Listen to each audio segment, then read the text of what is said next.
दोस्तों, क्या आप जानते हैं कि पंजाब का आधिकारिक नामकरण किसने किया था? तो सबसे पहले यह जानते हैं कि पंजाब शब्द की उत्पत्ति पंज यानी पांच और फारसी भाषा के आब यानी पानी के संयुक्त अक्षर से मिलकर हुई है। पंजाब अर्थात पांच नदियों के संगम स्थल को पंजाब कहा गया। वैसे ऋग्वेद में इस भूमि स्थल को सप्तसैंधव के नाम से लिखा गया है, जबकि महाजनपद काल में यह क्षेत्र कंबोज महाजनपद के अंतर्गत आता था। इस भूमि क्षेत्र का आधिकारिक नामकरण पंजाब मुगल बादशाह अकबर के राजस्व अधिकारी टोडरमल ने किया था। उसने अकबर को यही नाम सुझाया था। वह इसी नाम से यहाँ के किसानों का कर निर्धारण भी करते थे, जिसका हवाला अबुल फजल ने आईने अकबरी में भी किया है। वहीं बादशाह जहांगीर ने भी इस क्षेत्र का उल्लेख अपनी आत्मकथा तुज़ुक-ए जहांगीरी में पंजाब के नाम से ही किया था।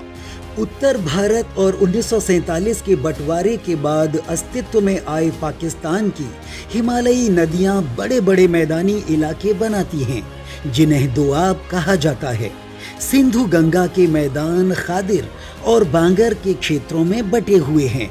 नदियों के पास मौजूद निचले क्षेत्र बाढ़ के मैदान कहलाते हैं, जिसकी मिट्टी को खादिर कहा जाता है और जो आमतौर पर बहुत उपजाऊ होती है, जबकि नदियों से दूर ऊंची भूमि बांगर से बनी होती है, जहां बाढ़ का खतरा बहुत कम होता है, लेकिन यह औसतन कम उपजाऊ भी होती है। दोआब की उपजाऊ भूमि खादिर को नाली या नैली के नाम से भी जाना जाता है। आमतौर पर यह नाम हरियाणा में घग्गर नदी की दक्षिणी सीमा के बीच उपजाऊ मैदानी क्षेत्रों में प्रयोग किया जाता है।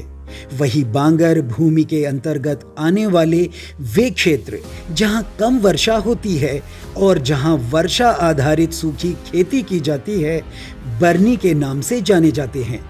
हरियाणा और पंजाब राज्यों से लगी राजस्थान राज्य की सीमा पर भूमि का सूखा रेतीला पथ बांगड़ पथ कहलाता है। वही नहर से सिंचित भूमि को नाहरी कहा जाता है, जैसे रंगोई पथ। प्राचीन काल में भूमि उत्पादकता पैमाने के आधार पर विभिन्न कृषि दरें लागू की जाती थीं। वही उत्तर प्रदेश में मौजूद दोआब गंगा और यमुना नदियों के बीच के समतल जलोढ़ पथ को दर्शाता है, जो शिवालिक पहाड़ियों से लेकर प्रयागराज में दोनों नदियों के संगम तक फैला हुआ है। इसे गंगा यमुना दोआब कहा जाता है। इस दोआब का क्षेत्रफल लगभग 23,360 वर्ग मील या 60,500 वर्ग किलोमीटर है। इसकी लंबाई लगभग 805 किलोमीटर और चौड़ाई 97 किलोमीटर है।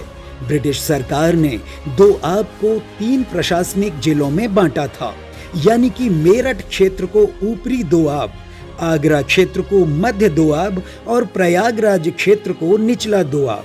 ऊपरी दोआब में उत्तराखंड के देहरादून और हरिद्वार जिले शामिल हैं, जबकि उत्तर प्रदेश के सहारनपुर, शामली, मुजफ्फरनगर, बागपत, मेरठ, गाजियाबाद, हापुड़, गौतम बुद्ध नगर और बुलंदशहर जिले शामिल हैं।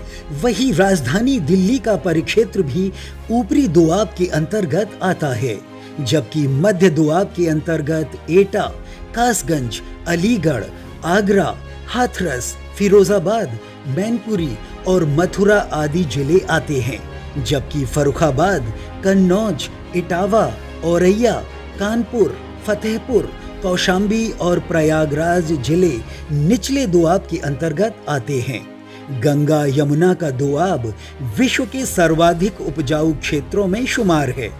यही वजह रही कि इस मैदान पर आधिपत्य स्थापित करने के लिए सिकंदर से लेकर महमूद गजनवी तक और मोहम्मद गौरी से लेकर फिरंगी तक सबने मिलकर इस क्षेत्र का भरपूर दोहन किया। वही सुल्तान बलबन के जरिए दोआब में की गई कर वृद्धि और जबरन उसकी वसूली के किस्सों से इतिहास के पन्ने रक्त रंजित हुए पड़े हैं।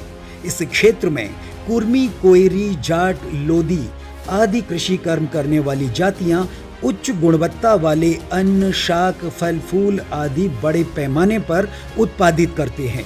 वहीं कई बड़े औद्योगिक शहर भी इस क्षेत्र को समृद्ध बनाने का कार्य करते हैं। सीधे शब्दों में कहा जाए तो गंगा यमुना के विशाल मैदानों का इतिहास ही संपूर्ण भारत का इतिहास बन चुका है। यह वह भूमि है जहां विभिन्न देवताओं और महापुरुषों ने जन्म लिया था। ऐसी ही रोचक जानकारियों के लिए आप हमसे जुड़े रहें और हमारे चैनल को सब्सक्राइब कर लें। तो आज की वीडियो में सिर्फ इतना ही। मिलते हैं फिर किसी नए टॉपिक के साथ।